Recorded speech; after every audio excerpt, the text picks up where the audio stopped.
Glory to Jesus. Purihin ang Panginoon. Magandang hapon po muli. Magandang oras ng alas 2 po ng hapon ng Huwebes sa lahat po ng ating kaibigan dyan, kapatid, no, mga mananampalataya ng Panginoon. Tayo po ay muli ay nasa ating pong programa ng Cheer Up, The Word Works ng The Life Giving Spirit Church. Ngayon pong araw ng Huwebes muli na ito, itutuloy po natin yung pong ating pong pag-aaral, no? Na tinitlean po nating Reasons Why Every Believer Should Speak in Tongues. So natapos na po natin yung pong atin pong pag-aaral about the 10 reasons why every believer should speak in tongues. So this is another topic about speaking in tongues pa rin, na alam ko pong napakahalaga po na maintindihan po ng bawat isa sa atin.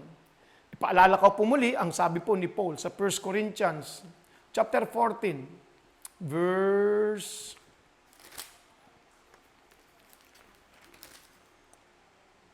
18. Ang sabi po ni Paul ay ito, I thank God, using NLT, I thank God that I speak in tongues more than all of you. Dito po makikita natin, dito lang sinabi ni Paul yung kanyang kalamangan sa iba. Na ito po hindi pagmamalaki at pagmamayabang, ito po yung pagpapakita na siya po ay mas mahabang manalangin. No? Mas mahabang manalangin in tongues. At alam po natin ang tagumpay ng ministry ni Paul, naniniwala po ako na nakasalalay po dito po sa kanyang mas mahabang pananalangin sa iba't ibang wika. Nasabi pa nga ni Paul, wag po nating bawal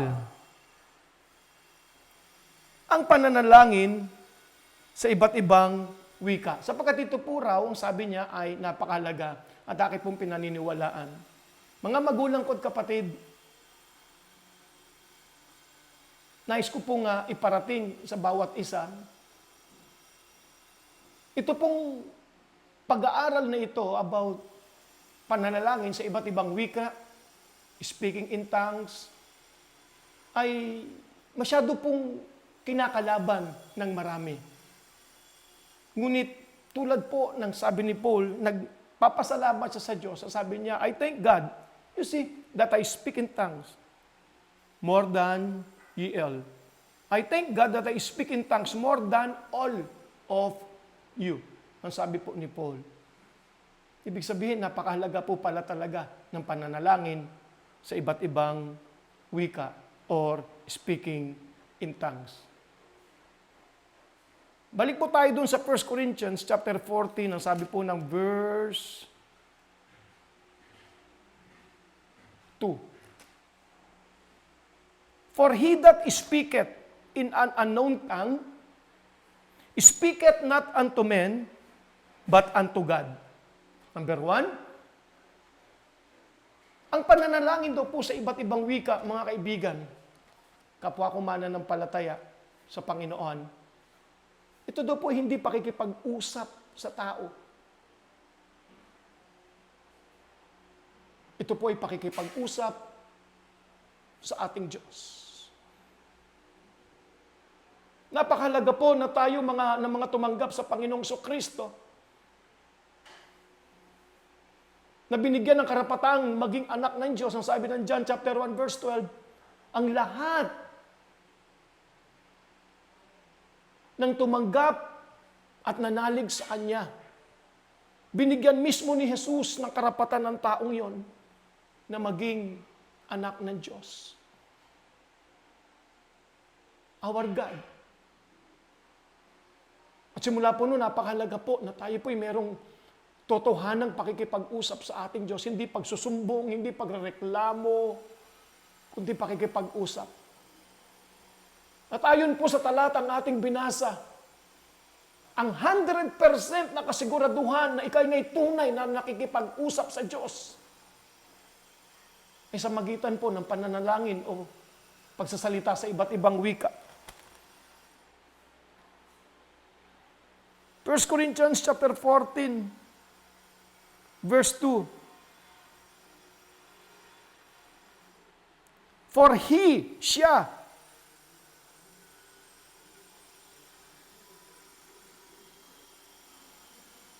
for he that speaketh in an unknown tongue, speaketh not unto men, but unto God. Gusto ko po muna ipakita sa iyo, why? Bakit daw hindi talaga siya sa tao nakikipag-usap? Bakit daw sa Diyos siya nakikipag-usap? Kung ikay nagsasalita sa iba't ibang wika, ang sabi po, for no man understandeth him, howbeit in the Spirit he speaketh mysteries. Ilang bagay po nais ko pong makita rito, nais ko pong title ng topic na ito, ang pag-aaral natin ito ngayong Webes na ito ng The Holy Spirit and Prayer. Well, we know that prayer is talking to God and listening to God. Kapatid, kaibigan, kapwa ko mananampalataya sa Panginoon Kristo, naniniwala po akong ang mahalagang season ng buhay ng isang tao na nabuhay sa mundong ito ay panahon natin. Nandun tayo sa panahon na napakahalaga po ng bawat mga anak ng Diyos para sa mundong ito. Ang mundong ito ngayon ay nasa kadiliman. Buong mundo. At ang tanging pag-asa na makakamit na meron ng mundong ito ay ang mga anak ng Diyos. Ngunit paano tayo magagamit ng Panginoon kung tayo mismo ay hindi marunong makipag-usap sa Kanya? Ang sabi ng Panginoong Kristo, ye are the light of the world. Tayo raw po ay ilaw ng sanlibutan ito. Tayo daw po ang ginagamit niya sa madilim na sanlibutan ito. Tayo po ang ilaw. Kung walang ilaw, wala pong makikitang kaayusan sa kapaligiran. Hindi po makikita, malalaman ang dapat iwasan. Ang mga harang na nakaharang sa kanilang daan, hindi po nila ito makikita. Ngunit kung meron pong ilaw na kagaya mo at kagaya ko na ginagamit ng Diyos, magsisilbi po tayong liwanag sa sanlibutan ito.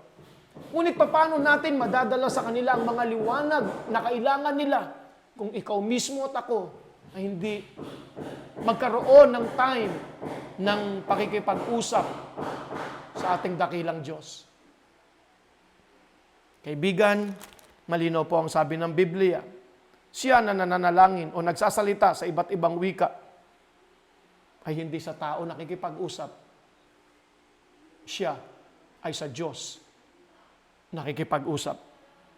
Why? Sapagkat walang sino man ang makakaunawa o nakakaunawa sa Kanya. Ngunit, ang Diyos na iyong kausap sa pamamagitan ng pagsasalita sa iba't ibang wika ay naiintindihan ka. Pakita ko po sa inyo. Ang sabi po ng Romans chapter 8. Hallelujah!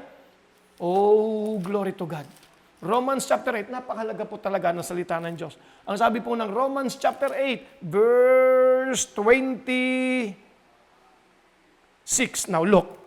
Remember, the topic of this, the title of this topic is The Holy Spirit and Prayer. Okay?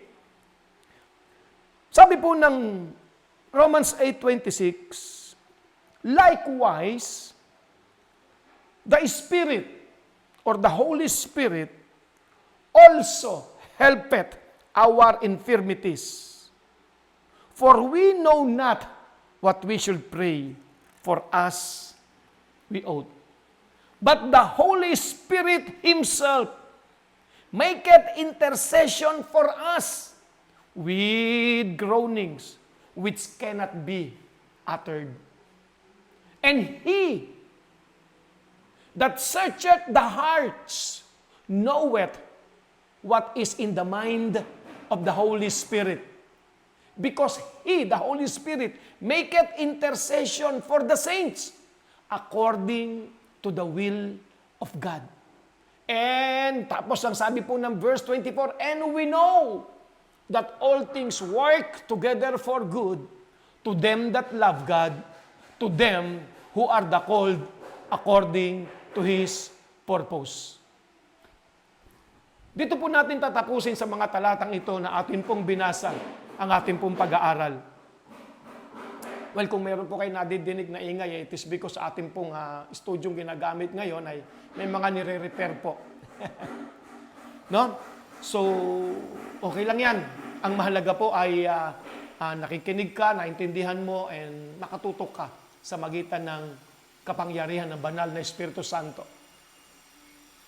Pamani ko sa iyo, kaibigan, kapatid, kapwa ko mananampalataya sa Panginoong Kristo, do not take the Word of God for granted. Remember, Hosea 4:6, my people are perishing because of lack of knowledge. Knowledge from the Word of God. The only reason na tayo po ay ang pamilya ng Diyos o ang bayan ng Diyos ay mapapahamak ay hindi dahil mabigat ang problema, hindi dahil malakas si Satanas, hindi dahil sa kung ano paman, ito'y dahil sa kulang po tayo sa revelation o kaunawaan ng salita ng Diyos. Ngunit, kung tayo po ay magkakaroon ng eksaktong, sabi po ng Peter, yes, eksaktong kaunawaan sa Diyos at sa ating Panginoong Kristo, mag-uumapaw po sa atin ang pagpapala at kapayapaan. The joy, the peace. Hallelujah. That's why this topic that we have now is very important also to understand. Now, listen. Remember, 1 Corinthians chapter 14, verse 2, siya na nananalangin o nagsasalita sa iba't ibang wikay, hindi sa tao nakikipag-usap. Why? Hindi naman siya maintindihan ng tao Ngunit, siya ay nakikipag-usap sa Diyos. At ang sabi po, sa ganitong uri ng panalangin, ang banal na Espiritu Santo ay tinutulungan tayo, you see? Hallelujah. Remember, tayo nakakapanalangin, nakakapagsalita sa iba't ibang wika as the Spirit gave us the utterance. Hindi natin sariling gawa, hindi natin sariling iniisip lamang ito.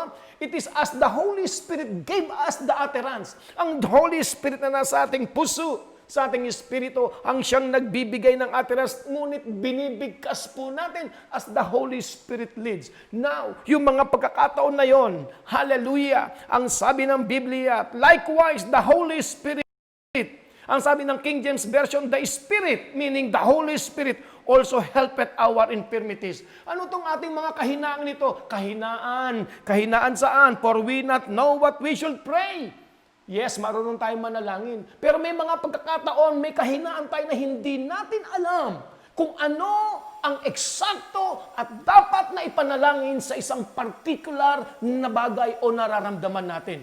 But, the Holy Spirit that is in us, tinutulungan niya tayo sa ating kahinaang ito.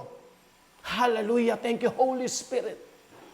At ang Holy Spirit na nasa ating ito, na nasa ating puso, ay siyang dumudulog. Ang sabi ng Bible, tinutulungan niya tayo sa ating kahinaan na hindi natin alam ang eksaktong dapat inalangin, but the Spirit itself, ang sabi po ng King James Version, Old King James, it should be read or written Himself. Dahil po ako lang sa kalaman, hindi ko na, sa oras, hindi ko na po maipapaliwanag, but it should be written Himself. But the Spirit Himself, siya mismo, maketh intercession for us. Ngunit ang banal na Espiritu na nasa ating mga puso, na nasa ating Espiritu, by the way, pag sinabi po ng Bible na heart, palitan mo ito ng Espiritu, maintindihan mo, yun ang po ibig tunay na sabihin nun. Heart, the Spirit of man, the center of man, the true you. Hindi natin alam kung ano ang tunay na dapat ipanalangin eksakto, tuwasto, minsan may nararamdaman tayong hindi natin maintindihan. Sa pagkakataong yon, hallelujah, if you recognize the Holy Spirit in you, He can help you. The Holy Spirit will intercede for you. The Holy Spirit will intercede for you. The point that I want to point out to you is that the Holy Spirit that is in you ay namamagitan para sa iyo. With groaning which cannot be uttered. Sa magitan ng mga hibik na hindi kayang ipaliwanag o hindi kayang sabihin ng salita. This Holy Spirit that is in you will pray for you through you. Naintindihan mo yun? The Holy Spirit wants to pray for you through you. The Holy Spirit wants to pray for me through me. The Holy Spirit that is in me, He will intercede for me through me. Ako rin ang kanyang gagamitin naman.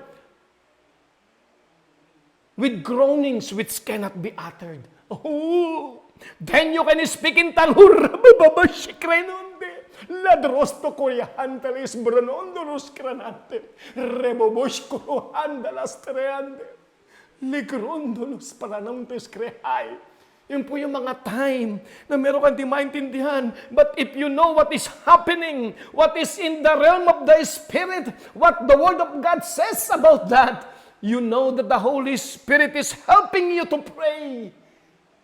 And the Bible says, and He that searcheth the hearts, ang Diyos na sinasaliksik ng ating mga espiritu, ng ating mga puso, knoweth what is in the mind of the Spirit. Alam ng Diyos yung eksaktong naisabihin ng banal na Espiritu Santo. Remember, the Holy Spirit wants to pray for you through you. Amen. Pero parang mas napakalupit ng maunawaan natin, ang Holy Spirit ay nais kang ipanalangin sa pamamagitan mo din. At ito nga po yon. Ang Holy Spirit ay alam ang dapat sabihin, perfect, at naiintindihan naman ng Ama ang naisabihin ng Holy Spirit sa pamamagitan mo with groanings which cannot be uttered. Then you are speaking in tongue, talking to God. Remember, 1 Corinthians chapter 14, verse 2, you are talking to God. Hallelujah. At ang Diyos, ang sabi ng verse 27, that searcheth the hearts, knoweth what is in the mind of the Spirit, because He maketh intercession for the saints according to the will of God. Ibig sabihin, mga magulang ko't kapatid, kaibigan, kapwa ko mananampalataya sa Panginoong Kristo, ang banal na Espiritu ay namamagitan, nananalangin. He maketh intercession for the saints para po sa ating mga tumanggap sa Panginoon according to the will of God. Ibig sabihin, gusto mo ba ng eksaktong kalooban talaga ng Diyos ang masasabi mo sa Kanya? Well, ang pananalangin sa iba't ibang wika ay eksakto sa kalooban ng Ama ang sinasabi ng Holy Spirit. Remember, as the Holy Spirit gave you the utterance in tongues, remus cross trenandulus prenonde, then you are in groaning which cannot be uttered, and you are speaking in tongue, hallelujah, you are talking to God. Naintindihan ng Diyos yung pamamagitan, yung pag-i-intercede ng Holy Spirit para sa iyo sa pamamagitan mo. At doon pumasok yung sinasabi sa verse 28, and we know. Madalas ko pong madinig ito sinasabi na marami, all things work together for good, for those who love God, and for those who are called according to His purpose. That's right. That's right. Tama. Lahat. All things work together for good. Pero para mangyari yon, ito po ang sabi ng verse 28, konektado po sa verse 26, after we allow the Holy Spirit to intercede for us, at yung atin pong Spirit ay sumasang-ayon, nag-flow sa ayon sa salita ng Diyos. Kapag yun ay nangyari with groaning which cannot be uttered, namamagitan ng banal na Espiritu para sa iyong panalangin at alam ng Ama ang sinasabi ng Holy Spirit, and you are allowing, recognizing the Holy Spirit to move, reboske, renondo, likrasto, rose, paranande, and we know, ano man yung idinadalangin na yon, ang resulta nun, we know, and we know. That's why meron pong salitang and in connection to the preceding verse. And we know that all things work together for good. You want all things work together for good? Allow the Holy Spirit to pray for you. Allow. Do not neglect. At huwag mong baliwalain ang pananalangin sa iba't ibang wika. Remember na kaya kailangan nakakapanalangin sa iba't ibang wika because the Holy Spirit is giving you the utterance. And it is perfect to the will of God. Oh, brothers and sisters in Christ, if you give attention and give more time in praying to God by means of tongues or speaking in tongues. Kapag ikay na-train dito, na-tune ka sa pananalangin sa iba't ibang wika, walang forces sa mundong ito na kayang pigilin ang pagpapalat, biyaya, tagumpay na para sa iyo. Wala. This is only part 1 of the Holy Spirit wants to pray for you through you. Ngunit kaibigan, kapatid, para po ang banal na Espiritu Santo ay manahan sa iyo, kailangan mo ang Panginoong Kristo. Hindi mo kailangan na magmiyembro sa aking church na pinagtuturuan, the Life-Giving Spirit Church. It's not about the church or the name of the church. It is about our Lord Jesus Christ. Ang lahat ng ito, it is because of our Lord Jesus Christ. Ang Panginoong Jesus ay hindi naman actually talaga basta na lang pinatay eh. Ang ating Panginoong Jesus ay kusang loob na ibinigay niya ang kanyang buhay para sa iyo at para sa akin. Nang sa ganun na lahat ng ating kasalanan ay mahugasan. Hugasan, mawala. At nang sa ganun magkaroon tayo ng layang tanggapin ang ating Panginoon Kristo. Ang sabi ng Romans chapter 10 verse 9, if you confess with your mouth that Jesus is your Lord and believe in your heart that God raised Him from the dead, you will be saved. And because of that, the Holy Spirit will reside on you.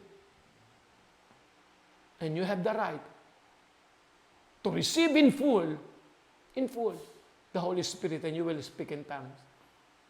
But for now, I want to encourage you. Accept Jesus as your Lord and Savior and Master of your life.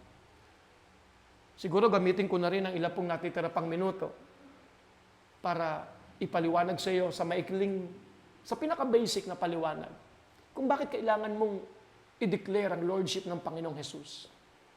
Bakit ba kailangan pa sabihin, Panginoong Jesus, tinatanggap kita bilang aking Panginoon? Simula sa araw na ito, you are the Lord of my life. Bakit ganun kahalaga yun? Kasi po ang tao ay nalayo sa Diyos.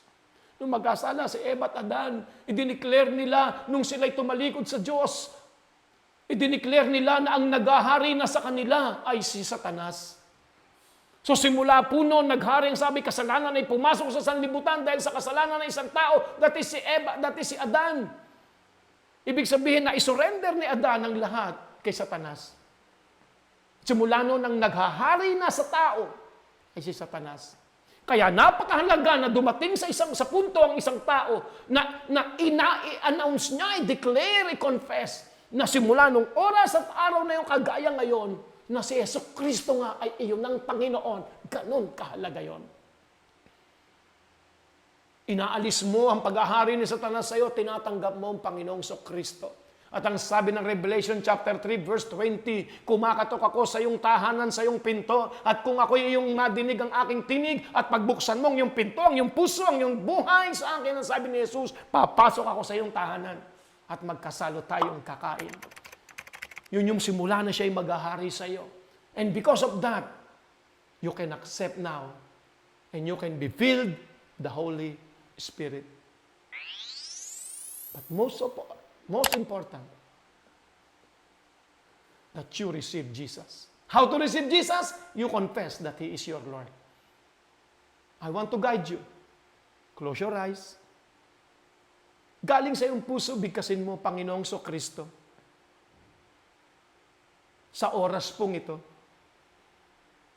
nagpapasalamat po ako